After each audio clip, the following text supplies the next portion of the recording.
মরহুম মৌলানা ইসহাক ফরিদী সাহেব সবসময় বলতেন, এই জমানা অনেক আসাদুজায়ে কেরামের কাছে আমি পড়েছি।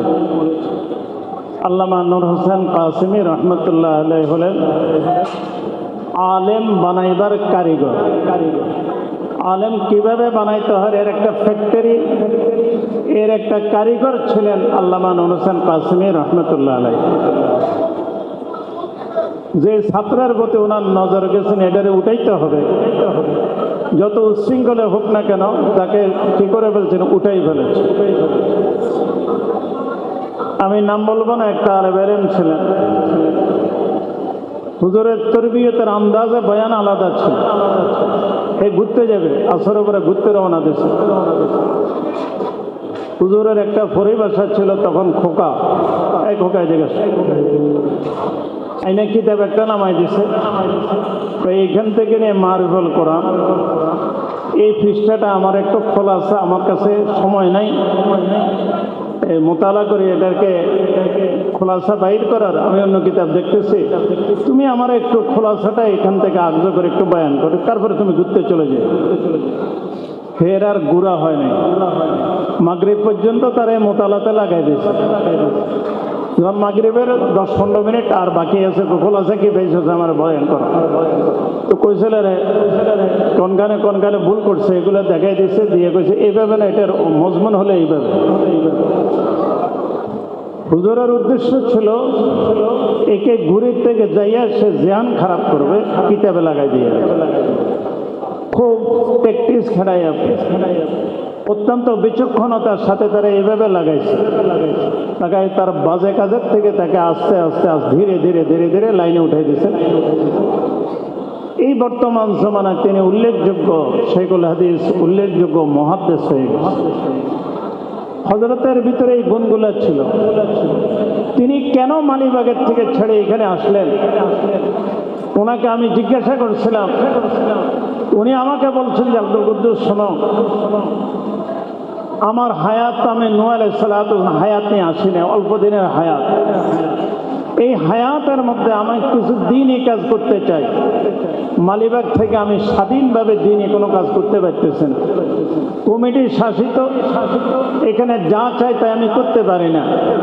এই জন্য আমি একটা গাছতলায় হোক, বাঁশতলায় হোক, আমার একটু জন্য একটু জায়গা দেখো যেখানে আমি স্বাধীনভাবে দিনই কাজ করতে পারি। আমি লম্বা আলোচনা করা যাবে না, সময় কম। স্বাধীনভাবে তিনি দিনই কাজ করার জন্য এই বাড়িদারার জমিনে এসেছেন। স্বাধীনভাবে তিনি এখানে দিনই কাজ করে গেছে। ওনার ইন্তেকালের আগে 5 বছর, আমি 5 বছর ধরে, এই 5 বছরের মধ্যে ওনার 2014 থেকে নিয়ে বিশেষ করে ওনার ইন্তেকালের 20 সাল পর্যন্ত এই সময়টা আল্লাহ পাক ওনাকে এমনভাবে কবুল করছেন যে উনি দিনই কাজগুলোকে বিদ্যুৎ গতিতে করে গেছে। বিদ্যুতের গতি যেরকম একটা মানুষের দ্বারা এতটুকু হয় না।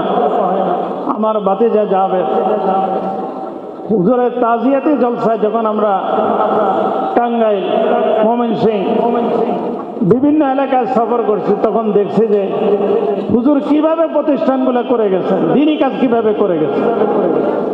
হুজুরের ভিতরে ফালাআল্লাকা বাখিউন নাফসাকা আলা আসারিহিম ইন লাম ইউমিনু বিহাযাল হাদিস আসাবার সেবত ছিল, উম্মতের দরদ ছিল। সত্যিকার অর্থে তিনি নায়েবে নবী ছিলেন, ওয়ারাসাতে নবী ছিলেন বলে ওনার ভিতরে দরদ ছিল।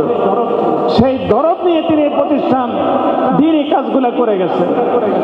আজও যদি আমরা সত্যিকার আল্লামা নূর হোসেন কাসেমীর রুহানি সন্তান হয়ে থাকি, তাহলে আমাদের ভিতরে এই দরদ থাকা চাই, উম্মতের দরদ, উম্মতের দরদি হইয়া আপনাকে আমাকে হযরতের মুজাহাদার না জিন্দেগি যে কাটাই গেছেন সেটা আপনাকে আমাকে করতে হবে। তাহলে সত্যিকার অর্থে আমি দারুল উলুম দেওবন্দের যেরকম রুহানি সন্তান দাবি করতে পারবো, ঠিক এমনি ভাবে করে আমি আল্লামা নুর হোসেন কাসেমেরও রুহানি সন্তান দাবি করতে পারবো, তখনই ওনার মুজাহাদা জিন্দিগি, ওনার জিন্দিগির যে অবস্থান ছিল সে অবস্থান যদি আপনার আমার ভিতরে তৈরি হয়। আমাদের দেশে একজন হুজুরের উস্তাদ ছিল, বান্দাইনের হুজুরের ছেলে, তো সড্ডা ওলা, আমাদের গ্রামের নাম হলো সড্ডা। সর্বশেষ হুজুর একটা প্রতিষ্ঠান করেছেন গ্রামের বাড়িতে।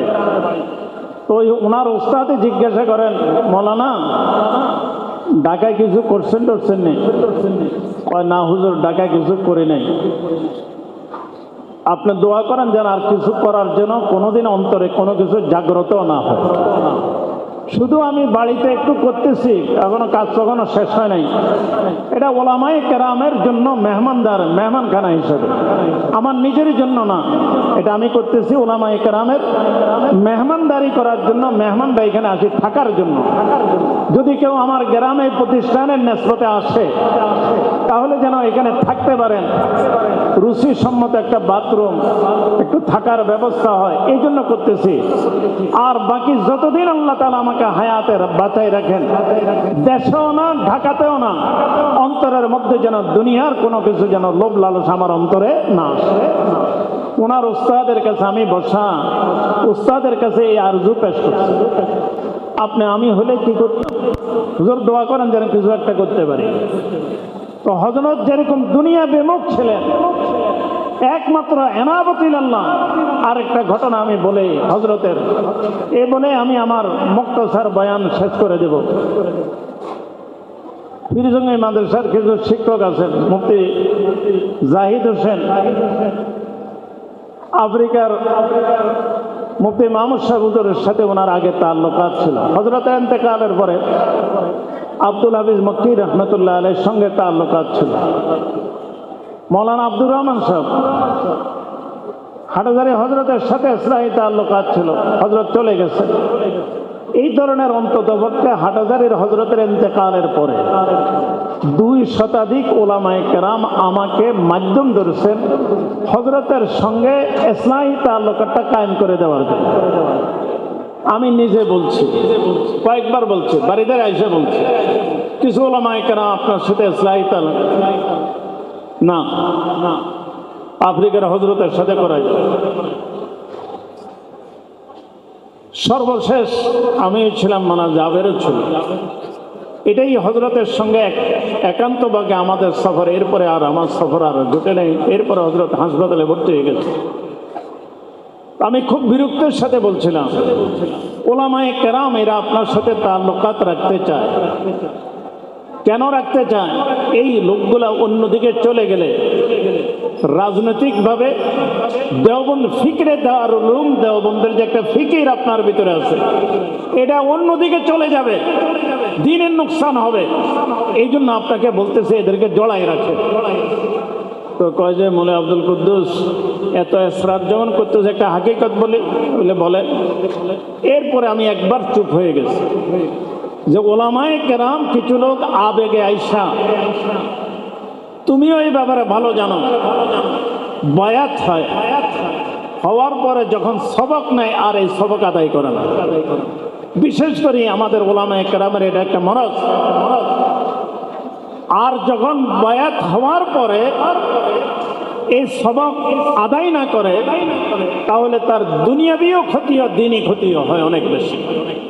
এটা মুফতি মাহমুদ সাহেব রহমতুল্লাহ আলাইহির মাকুলা, যে ওয়াজিফা আদায় করার ওয়াদা করার পরে যদি এটা আদায় না করা হয়, দুনিয়াবি নোকসানও হয়, আখিরাতেরও নোকসান হয়।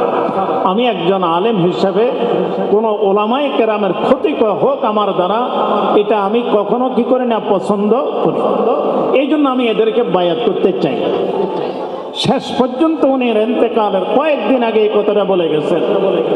আর আমরা হলে কি করতাম, কিছু আরো হাওয়ারিন লাগাইয়া আমার কাছে নিয়ে আসা, আমার কাছে নিয়ে আসা, আমার কাছে। আর হযরতের নজরিয়া হলো আমাকে বলছি, তুমি এদেরকে বলো হযরত আসতেছে, আফ্রিকার হযরতের কাছে বায়াত করাই দাও, এটা সবচেয়ে উত্তম হবে। এরপরে আমি হযরতের কোনোদিন ইফতার করিনি। উনি এই মাপের লোক ছিলেন, নিজের নিজে গোপন করেছেন, প্রকাশ হতে দেন নাই। আমরা তারই রুহানি সন্তান।